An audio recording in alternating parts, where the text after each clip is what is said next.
best part of the race for me. I love it when that green flag goes in the air and boogity, boogity, boogity. Let's go racing, boys.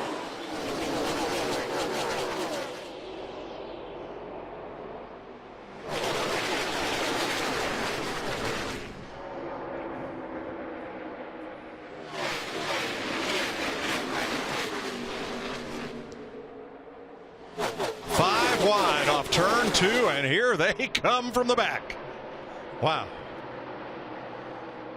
You know, on that break into turn 1, Martin Truex changed lanes about 4 times to keep Kyle Busch behind him, and he never signaled, just like out on the 405. But twice I think he meant to do that. The other 2 times I'm not so sure. Right. But that's what makes these starts so critical, is you don't know what lane they're going to choose behind you, so you're trying to block their momentum and keep them behind you, but there's so many options, it's almost impossible to do.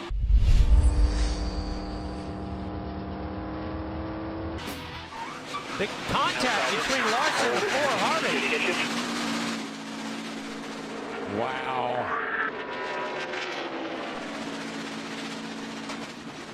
All of that. Boy, that's done a lot of damage. What the hell is he doing there? No idea. He just drove right in the side of us. Caution is out.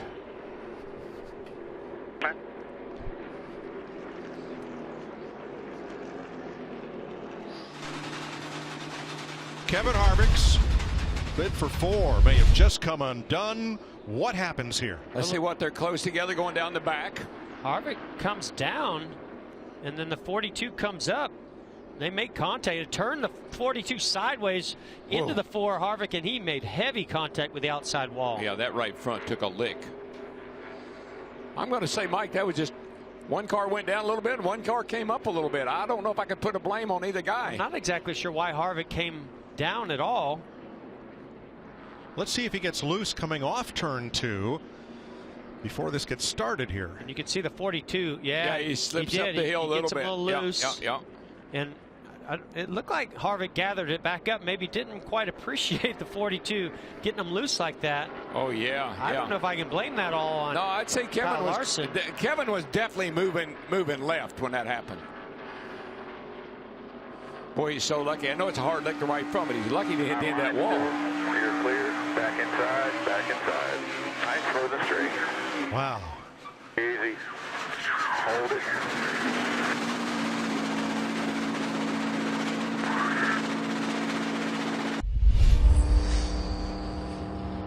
41 laps complete in Fontana. We listened in to Kyle Larson and his side of the story. I mean, he's an idiot for racing that hard for 30 laps into a race. Didn't do a damn thing wrong there, so he's going to be mad, but I didn't do anything wrong but race him. No, it was him. We let him go when he run us down, then he wants to run on our door all the way around.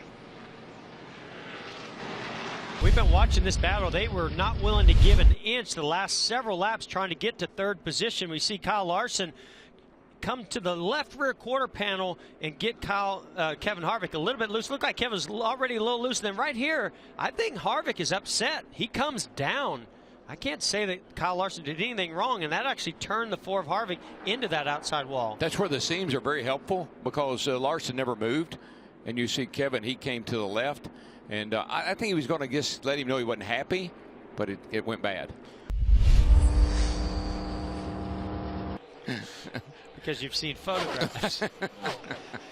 Joey Logano has a mirror full of Martin Truex. Putting up a great fight. Yeah. You got to be impressed with the fight that Joey Logano has. I mean, he's great on restarts. He got out there, got a little distance between himself and Martin Truex Jr. Working on that car throughout this entire race on pit road, trying to make some adjustments. I like what he's doing right now. Remember, I think he led 139 of 150 laps yesterday. So he knows this racetrack pretty well right now. But look at who's the biggest mover since the restart. Kurt Busch fired off 14th and has now climbed back up to 8th. He restarted 14th because of an issue on the stop. Martin Truex Jr. takes the lead from Joey Logano going to the bottom, and is back out front here at lap 73.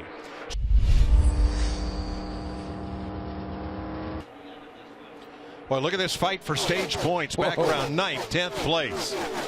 Well, there's some good race cars back there in that little wide. Kurt Busch, Boyer, Almirola, That's 3 teammates fighting William Byron for those last few points paying spots. Yeah, we saw last year how important those stage points were for these drivers later in the season. I think they're feeling it now. They want to get up on the wheel and go get some of those stage points. You know, Mike, that 24 car leading laps last week at Phoenix, he told me, he said, that really boosted my confidence. I felt like I could run with these guys.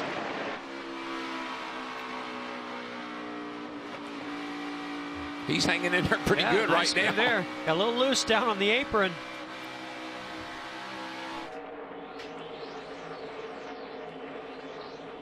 And the sophomore at Liberty University, he'll be back in class Tuesday.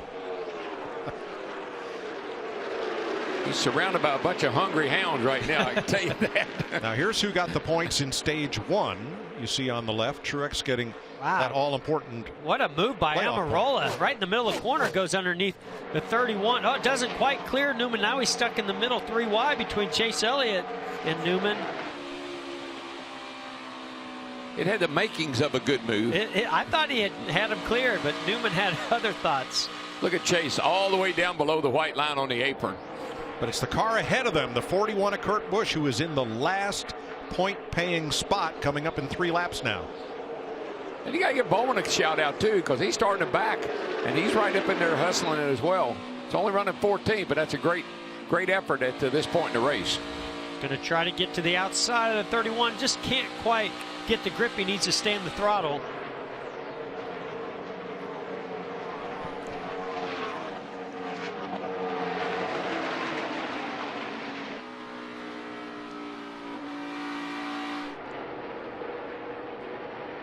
So here we go for that 10th place. Pit road is closed. Byron and Busch fighting it out. So here's what you want to do. Get to that left rear quarter panel and try to side draft, but not quite enough momentum for William Byron to be able to stay up beside Kurt Busch. Yeah, the 41 came off high, had a lot of speed down the straightaway. I thought William was going to be able to get on that door and hang with him, but he cleared him. Kurt Busch cleared him.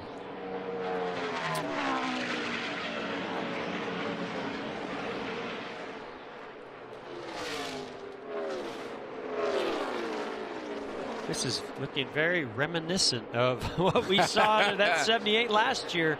You know what was funny to me? Everybody said, well, the real season starts at Atlanta. Then we got to Atlanta. No, the real season actually starts at Vegas. Then we got through Vegas. Well, the real season starts at Phoenix. And here we are today. Maybe the real season starts today. Boy, that 10th place fight is still a good one. Byron's got it for now with a lap to go in stage 2. If he can complete this pass, I am impressed with this young man. Look at him slide and hang in the back end now. And here comes Almirola. He wants that last point. I think that's only good for William Byron. If the 41 and the 10 get side by side, that gives him Byron a little breathing room. All 4 tires next to the grass for the 10 car Almirola. TJ, come on. Martin Truex's spotter loves to call it. That's Clayton. Yeah, Clayton Hughes. Stage winner MTJ, and William Byron gets the last stage point. Spell it. Yeah.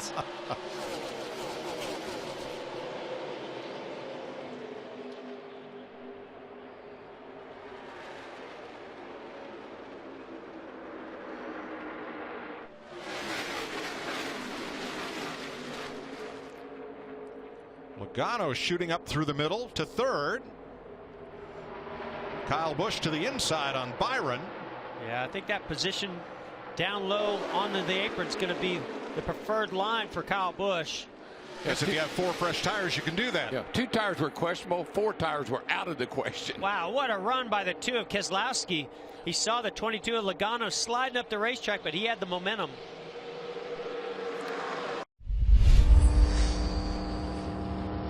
Now here Martin Truex is going to get in the middle of this battle for 12th place between Alex Bowman and Eric Almirola. They're the last cars on the lead lap. Boy, that's so tight right there. 3 wide middle. Clear bottom, clear top, clear all around, clear all That around. was 2 good race cars. I mean, you're talking about to the 88 and the 10. 2 good race cars. He just drove between them. The last thing you want to hear from your spotter, if you're Cole Pern, is 3 wide middle with 8 laps to go. Right. And you're leading. I like Clayton, though. He doesn't get excited. Nope. Clayton is dead. And kudos to these two fellows, because they're in the midst of a pitched battle for position, and yet the seas parted, got out of the way, let Martin Truex on through. And trying to stay on the lead lap. You know, if that caution were to come out, that would be a huge benefit to them by staying on the lead lap. So they have to fight for that position. Yeah, only one of them is going to be the first car one lap down. And Mike, again, just think, this is the longest green flag run we've had to the end of this race. So we don't know what might happen in these last 3 or 4 laps. Well, Kyle Larson's lap times are pretty much mirroring Martin Truex's. The only car I see that's much quicker is Denny Hamlin back in 6th. Kyle Busch has slid back to 8.5 back of the lead, but he is gaining a little bit on Larson right now. Yeah, I've seen Larson's moving all over the racetrack trying to find some speed. I think he used up a lot of those tires trying to pass the 18, run down the 18 and then pass the 18 of Kyle Busch. He just Larson's not been happy with that car all day. They worked on it, adjusted on it. And he's stuck in traffic. That could be money for Kyle Busch. If Larson has trouble, now he gets clear of Stenhouse and Jamie McMurray. 22 car, Joey Logano had a really good day. His teammate up there, Keselowski, both those cars, they're running 4th and 5th. Nice run for both those guys. As you said, nice rebound for Phoenix. Joey was missing a tooth in that poster. Maybe he'll find it today. 5 laps to go. Everybody holding their breath that we don't go to overtime as we have the last 4 races here.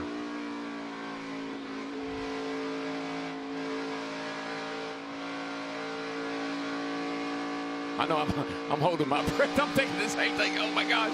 I'm looking at all both, 1 and 2, 3 and 4. Everything good? Well, last year Martin Truex lost this race on strategy. He was one of 3 cars that stayed out on the caution with 7 to go and finished 4th. We get a caution late in the race this race and somebody stays out, I'm going to go down there and knock them off the pit box. We'll send Artie down there. He can be the car chief.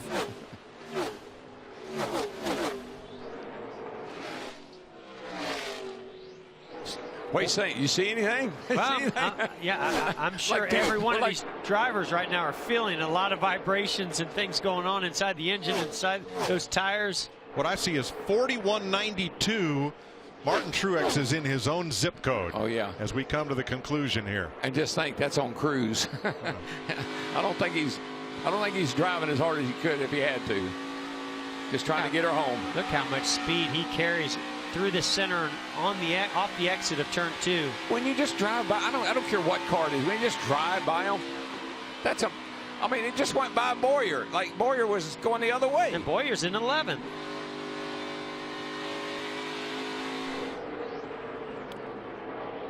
That car is so good on the long runs.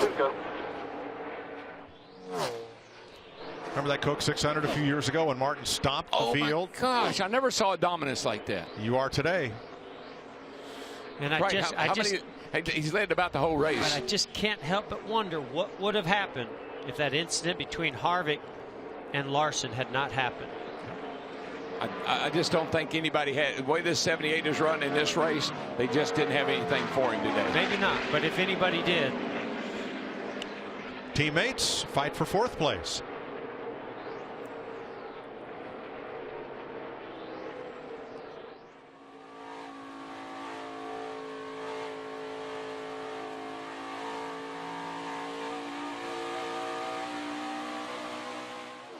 It's one of those laps I'd like to ride with him. Wait a minute. I've seen you ride with some no. drivers over the years. It didn't go so well. No, you're exactly. What am I thinking? Lost my mind again. But that car sure has looked mighty good all day long. Martin Truex has lapped all but the next 9 cars. Going to be a great battle for 4th at the finish. Denny Hamlin comes in to spoil the Penske party. And off turn 4, the headlines will read, Jersey boy goes California dreaming. Martin Truex Jr. wins the Auto Club 400. climbing out after his 16th career win in Goodyear Victory Lane. Here's Jamie. Woo! The smoke and the confetti, the Gatorade. He gets his first stage wins of the year, your first win. How were you able to hold off the 18? You guys had such an intense battle for most of this race. Just fighting hard, you know, and just quit, never gave up on it. You know, I knew we had a really good race car after honestly the first adjustment of the race, and then came alive. And you know, from there it was just about managing my tires and being smart. You know, we had a little trouble getting beat out of the pits, and that was tough. And then, you know, one run we fell back to 5th and had to work our way back up. And I really just had to take care of my front tires. And once we could get some clean air, man, this thing was unbelievable. So just got to thank Cole and Barney and everybody at you know, back in Denver. I was out of TRD this week. They gave me this hat. It must be good luck. Thank you guys for great engines. Obviously, this was a good one today. And Bass Pro 5-hour, you know, Toyota TRD again, auto owners, Furniture Row Denver Mattress, Tracker, everybody just, everybody that makes this possible, man. This is a dream come true. And people kept asking, when are you going to win again? When are you we haven't won any stages. Well, here you go. Martin, you mentioned it, a little bit of trouble on pit road today. Just about every stop you would come out worse than you went in. How do you keep your cool as a driver, and how important is it to see the end result? That's all you think about right there. It's just what you can do to win a race. And, you know, when you have those things happen, there's nothing you can do about them at the time but dig deep and try to find a way. And, you know, for us today, we had a good enough car we were able to make it happen. So, yeah, I don't know even what to say. I inhaled a lot of Goodyear there, but Goodyear tires were awesome today. Thanks for that. And thanks to the fans and Monster and everybody that supports the series. This is it's unbelievable to be able to do this for a living.